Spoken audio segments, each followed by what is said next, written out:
Good afternoon students. आज हम solve करेंगे कोस्टल आर्कियोलॉजी ऑफ ब्रिटेन। ये मक्कर बुक का सेकंड पैसेज भी है और ये रिसेंट जो रीडिंग पीडीएफ है उसमें भी अवेलेबल है। इसमें हमारे पास 13 क्वेश्चन गिवन है और फर्स्ट 2-3 क्वेश्चन हमारे पास क्या हैं, multiple choice question, and 4 to 10 है हमारे पास true false not given, and rest है हमारे पास और 3 क्वेश्चन स्टेटमेंट सेलेक्ट करनी है हमें आउट ऑफ 7 स्टेटमेंट्स में से कौन सी करेक्ट है। हम फर्स्ट क्वेश्चन रीड करते हैं, उसके बाद पैसेज को रीड करेंगे। फर्स्ट क्वेश्चन क्या है, what has caused public interest in coastal archaeology in recent years. क्या रीज़न था कि लोगों का इंटरेस्ट किस में हो गया था, कोस्टल आर्कियोलॉजी के अंदर रिसेंट टाइम्स में। फर्स्ट है golden jewellery in the ships have submerged. उस फर्स्ट क्या गिवन है कि गोल्ड और ज्वेलरी शिप्स के अंदर वो मर्ज हो गई थी, नीचे दब गई थी। एंड सेकंड है the rising awareness of climate change. Awareness हो गई थी लोगों के अंदर क्लाइमेट से रिलेटेड। थर्ड है फॉरेस्ट अंडर द सी के नीचे फॉरेस्ट है, ऐसा कुछ गिवन हमें मिलेगा। डी है technological advance in the field of sea research. कोई टेक्नोलॉजी के को से रिलेटेड कुछ एडवांसमेंट हुई थी सी रिसर्च सी के अंदर। ठीक है, चलो अब देखते हैं क्या क्वेश्चन ये कहाँ पर गिवन है।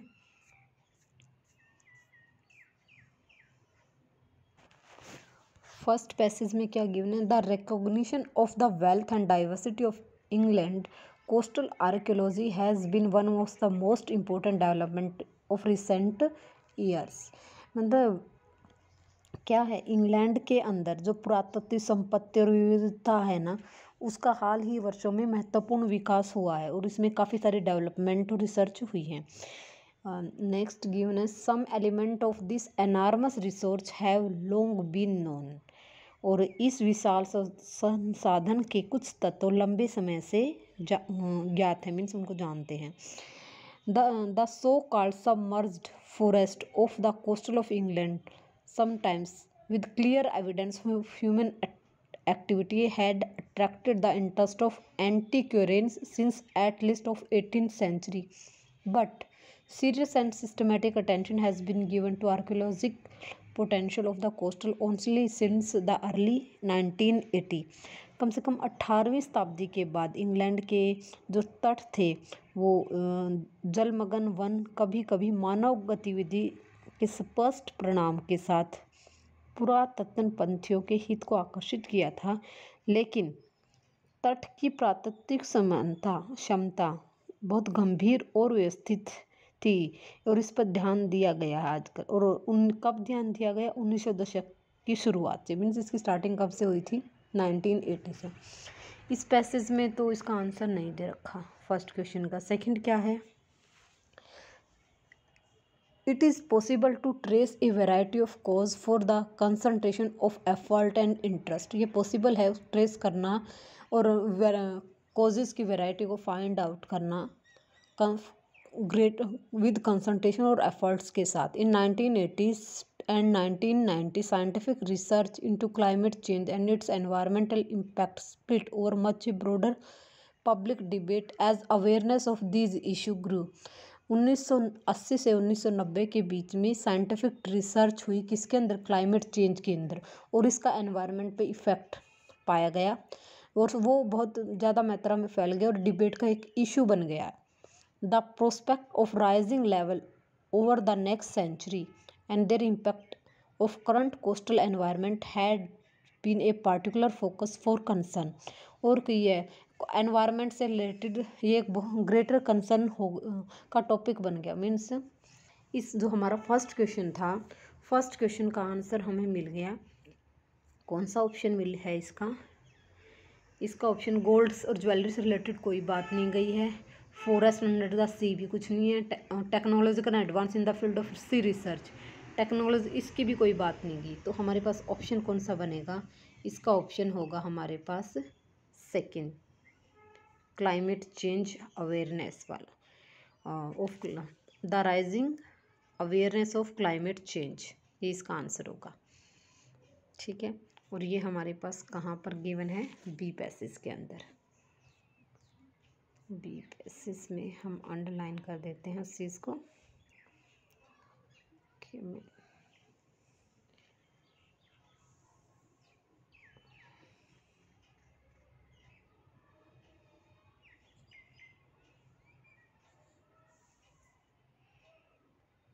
राइट, ठीक है। यहाँ पे हमारा किस चीज़ का आंसर है, फर्स्ट क्वेश्चन का। नेक्स्ट रीड करते हैं सी पैसेज को। पहले हम सेकंड क्वेश्चन रीड कर लेते हैं, क्या है। सेकंड क्वेश्चन है, what does the passage say about the evidence of boats. Means हमें बोट्स से रिलेटेड पहले रीड करना है। बोट्स से रिलेटेड कौन से पैसेज में दे रखा है। बी तो हमने रीड कर लिया, बी के अंदर तो हमारे पास बोट्स हैं नहीं। सी,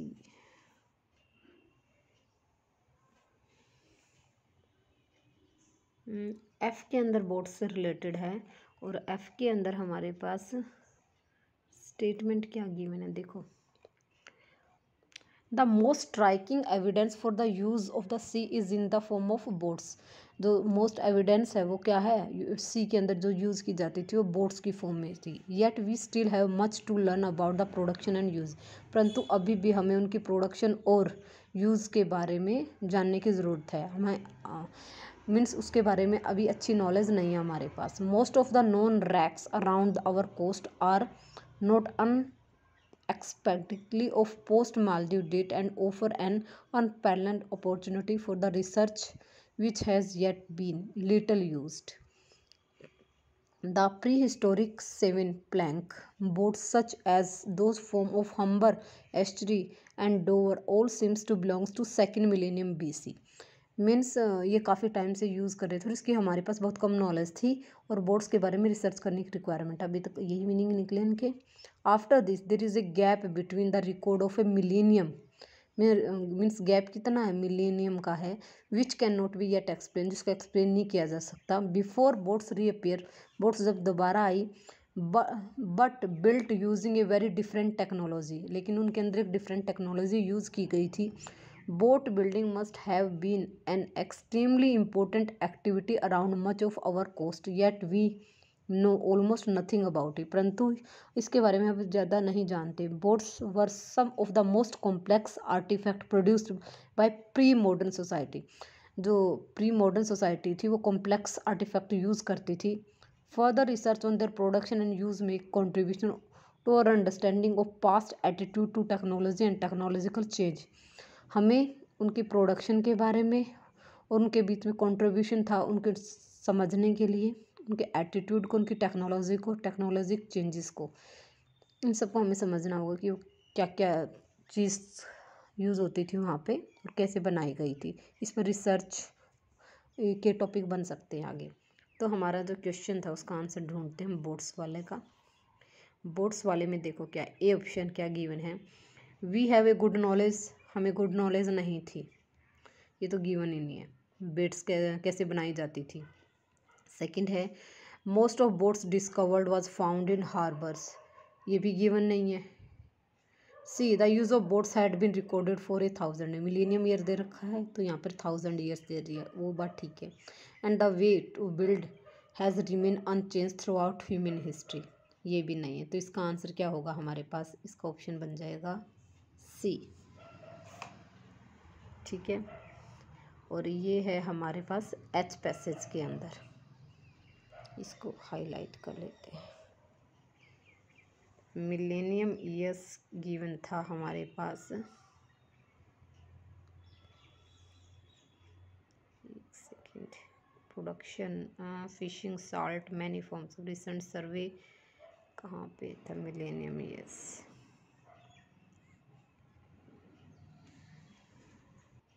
इसका आंसर एच नहीं एफ पैसेज में था हमारे पास, हमने एफ रीड किया है। थर्ड क्वेश्चन क्या है, what can be discovered from the air, air से क्या डिस्कवर्ड किया गया, salt mines, shellfish, iron stone and fisheries.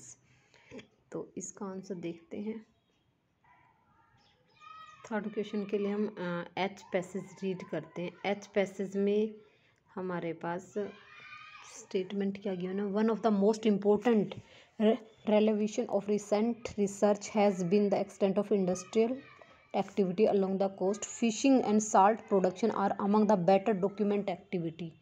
Fishing और साल्ट प्रोडक्शन क्या थी, बेटर एक्टिविटी थी, डॉक्यूमेंटेड थी. बट इवन हमारी नॉलेज अभी क्या है, पैची है. Many forms of fishing will leave little archaeologic trace, and one most of the surprise of recent survey has been extend to past investment in facilities for producing fish and shellfish.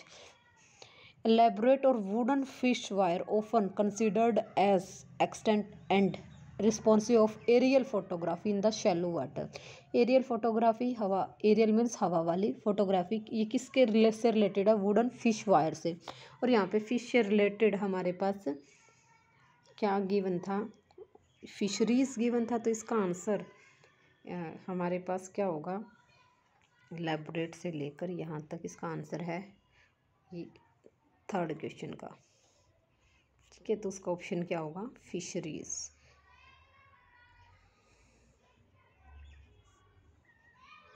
Next question है true false में. England lost much of the its land after the ice age due to rising of sea level. Sea level ice age के बाद क्या होता है, उसने अपनी most of the land खो दी थी क्योंकि size of rising sea levels, sea का जो लेवल था वो इंक्रीज़ हो गया था. ठीक है, तो इसके लिए हम स्टार्टिंग से चलते हैं. कहाँ पे बी पैसेज तक हमने रीड किया था, अब सी पैसेज भी देखते हैं, हमें भी सी में मिल जाए. सी क्या है, क्योंकि इंग्लैंड वर्ल्ड गिवन है सी के अंदर, तो मे बी सी था, इसका आंसर सी में मिलना चाहिए. फर्स्ट लाइन में इंग्लैंड गिवन है. The dominant process affecting the physical form of England in the post glacial period has been rise in altitude of sea level relative to land. Means land से related उसका altitude increase हो गया था, sea level increase हो गया था. As the glaciers melted and the land mass readjusted, और land क्या हो गई थी, री एडजस्ट मीन दोबारा से एडजस्ट हुई थी. The encroachment of the sea, loss of huge area and now under the North Sea और English Channel, specially the loss of land bridge between England and France, which finally made Britain an island, must have been immensely significant factor of the lives of prehistoric ancestor. यहाँ पे clearly mention है कि वो England के अंदर जो थी land थी उसमें जो सी का लेवल था वो इंक्रीज हो गया था. तो इसका आंसर फोर्थ यहाँ पे, और ये स्टेटमेंट क्या हो जाएगी, ट्रू.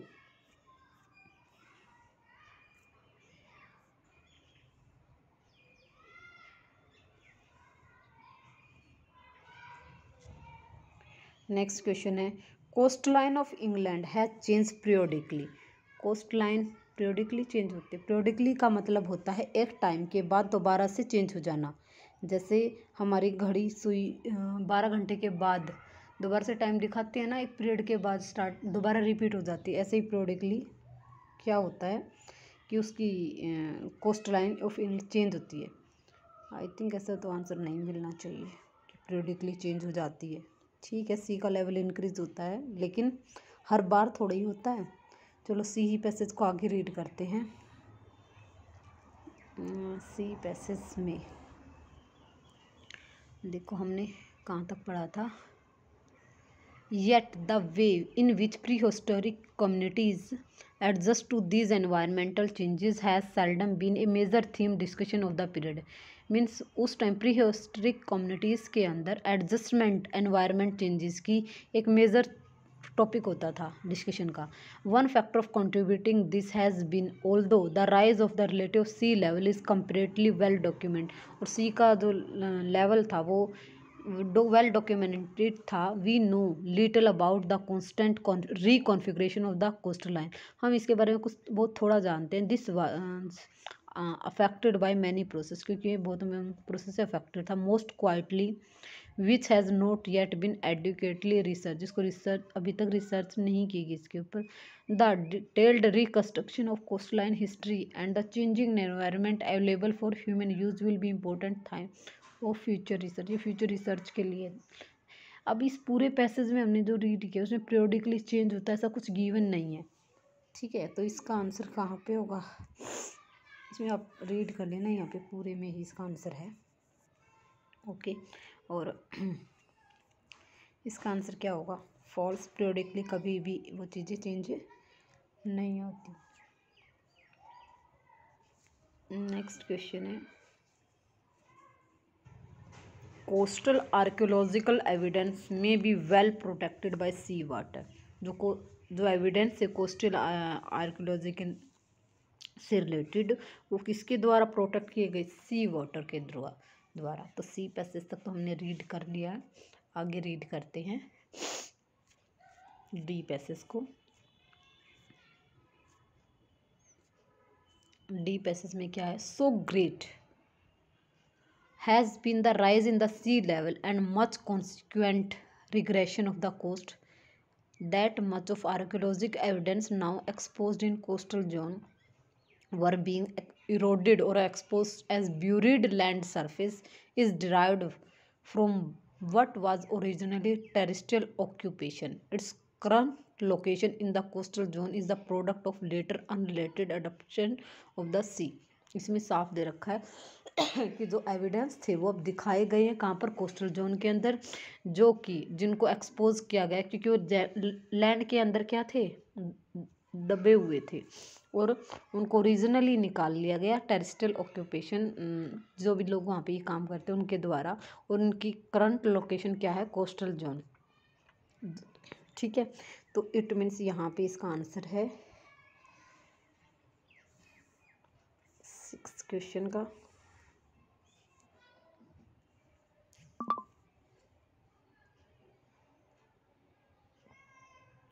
ठीक है, तो इसका आंसर क्या हो जाएगा, ट्रू।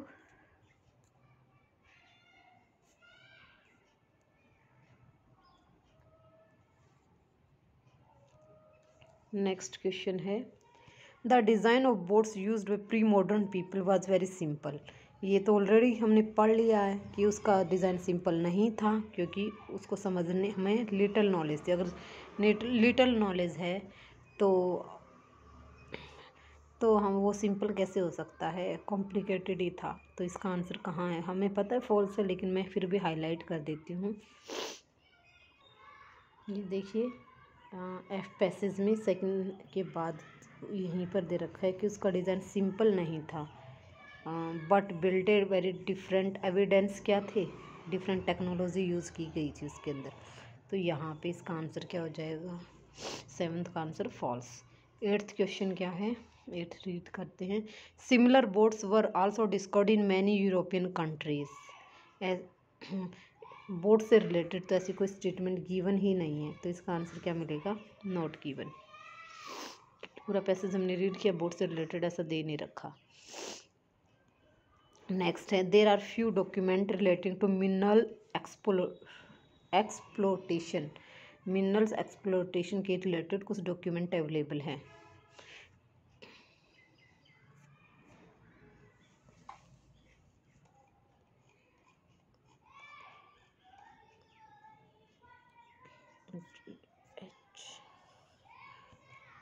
एच पैसेज को रीड करते हैं। एच हमने पूरा रीड किया था ना, लास्ट में देख दो, हाँ लास्ट में रहता है। यहाँ से देखिए, other industries were also located along the coast either because of raw material outcropped there and for easy of working and transport. जो अदर इंडस्ट्री थी वो लोकेटेड थी कोस्टल एरिया के आसपास, क्योंकि वहाँ पर रॉ मटेरियल अवेलेबल था उनके लिए और काम करना बहुत आसान था, ट्रांसपोर्ट करना। Mineral resource such as sand, gravel, stone, coal, aluminium were आर एक्सप्लॉयटेड। वो वहाँ पर सारी चीज़ें अवेलेबल थी और वो एक्सप्लॉयट थे बहुत। These industry are poorly documents but the remain sometime extensive striking. ठीक है, तो इसका आंसर हमारे पास यहाँ पे गिवन है। मिनरल रिसोर्स मिनरल रिसोर्स यहीं पर गिवन है हमारे पास, तो इसका आंसर 9th का यहाँ पे हो जाएगा। ठीक है, और 9th का आंसर क्या होगा, ट्रू, क्योंकि डॉक्यूमेंट ऊपर के पैसेज में हमने डॉक्यूमेंट से रिलेटेड पढ़ा था, तो ये इसका आंसर आप दोबारा रीड कर लेना, इसका आंसर क्या है, ट्रू। नेक्स्ट है, large passenger boats are causing increasing damage of the sea shores. इसको रीड करते हैं। आई पैसेज के अंदर आई पैसेज में क्या गिवन है? Some appreciations of the variety and importance of archaeology remain preserved in the coastal zone.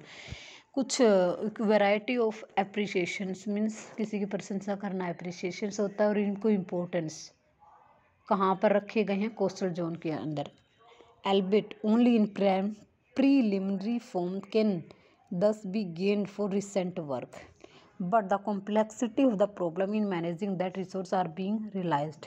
ये बहुत कॉम्प्लेक्स थे, उनको मैनेज करना भी बहुत डिफिकल्ट था। द प्रॉब्लम कब अराइज हुई? Not only for the scale and variety of archaeological remains but from other to source. दो अलग सोर्स से प्रॉब्लम अराइज हुई। The very value read natural and human threat to the resource. आदमियों की वजह से मीन्स इंसानों की वजह से इनको कोई खतरा हुआ इन रिसोर्सेज को। Complex web organization with the authority over the interest of coastal zone. Human threat include the redevelopment of historic town and old dockland area. क्योंकि उन्होंने नए उन चीज़ों को गिरा के नई चीज़ें बनाई वहाँ पे, इसलिए the increase importance of coast of the leisure and tourism industry.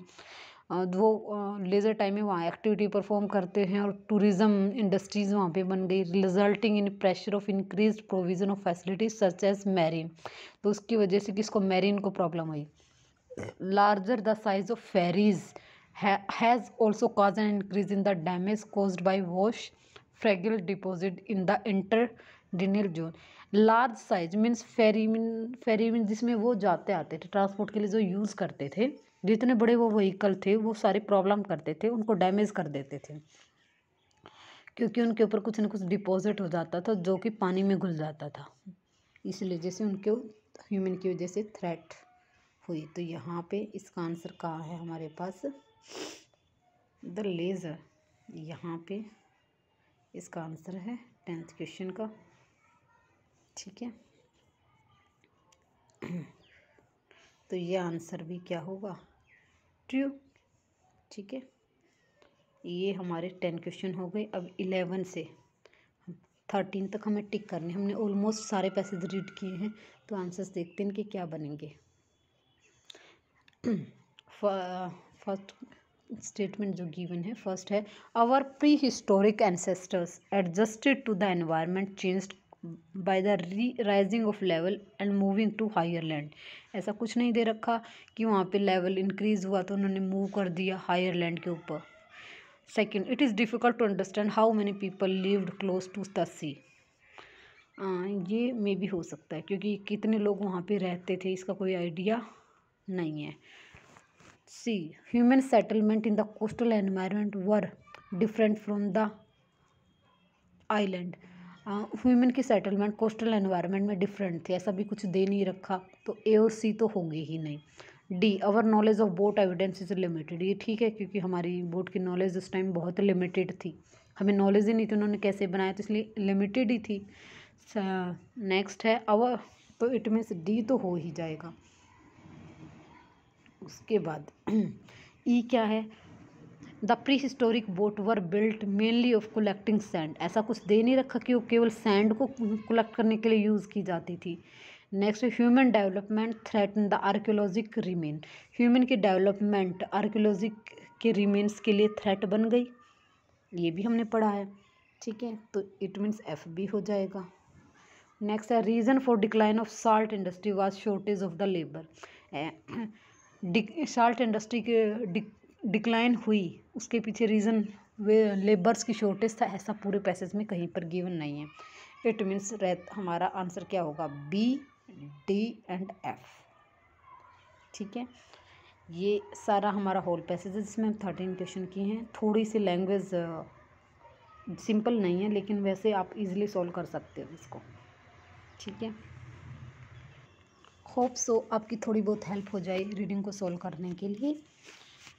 Thanks for watching my video.